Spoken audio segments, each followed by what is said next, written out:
জামায়াতে ইসলামের আমিরের বিরুদ্ধে শত শত মহিলাদের জারু মিছিল। এটা নবীজির হাদিসেরই ভবিষ্যৎবাণী।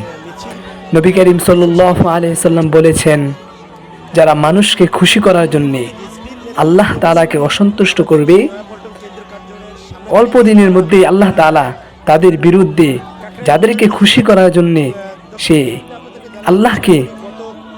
আল্লাহকে অসন্তুষ্ট করেছে, তারাই তার বিরুদ্ধে স্লোগান দেবে। ঠিক তেমনটাই ঘটেছে।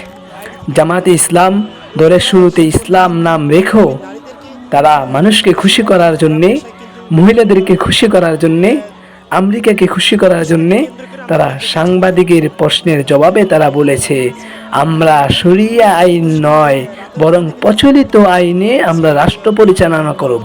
নাউজুবিল্লাহ। তাহলে ইসলাম কেন নাম দিল তারা সর্বোচ্চ মুনাফিক। ইসলামের নাম দিয়ে তারা ইসলামী আইন তারা চায় না। এমনকি তাদের লোগো থেকে, তাদের লেখা থেকে আকিমুদ্দিন আগে লেখা ছিল, এটাও তারা বাদ দিয়েছে শুধুমাত্র ক্ষমতার লোভে। আজ কোথায় গেল তাদের ক্ষমতা? কোথায় গেল তাদের ক্ষমতা? তারা তো ক্ষমতা পাবেই না। ইনশাল্লাহ এই দেশ থেকে তাদের নাম মুছে যাবে মুনাফিকি করার কারণে। গোটা দেশবাসী ভালো করেই জানে, পীর সাহেব চরমোনাই হুজুর তিনি সকল দলকে ঐক্যবদ্ধ করেছিলেন। প্রথমত কওমি অঙ্গনের 5 দলকে ঐক্যবদ্ধ করেছেন। এরপরে জামায়াত ইসলামের সাথে বৈঠকের মাধ্যমে শেষ পর্যন্ত ইসলামী 8 দলীয় ঐক্যজোট হয়েছিল। কিসের ভিত্তিতে?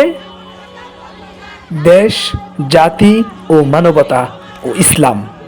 কিন্তু শেষ পর্যন্ত জামায়াতে ইসলাম নাম রেখেও তারা ইসলামকে বাদ দিয়ে দিয়েছে শুধুমাত্র ক্ষমতার লোভে, আমেরিকাকে খুশি করার স্বার্থে। পরিণতি কি হলো?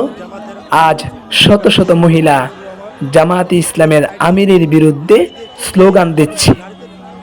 শফিক শফিক বলে তারা স্লোগান দিচ্ছে। এত বড় অপমাননা হওয়ার বড় কারণ হলো, প্রথমত তারা ইসলামী আইন থেকে সরে গিয়েছে নিজেদের দলের নাম ইসলাম রেখেও। দ্বিতীয়ত তারা আল্লাহ ওয়ালাদের সাথে গাদ্দারি করেছে, তথা চরমোনাই হুজুরের সাথে তারা গাদ্দারি করেছে।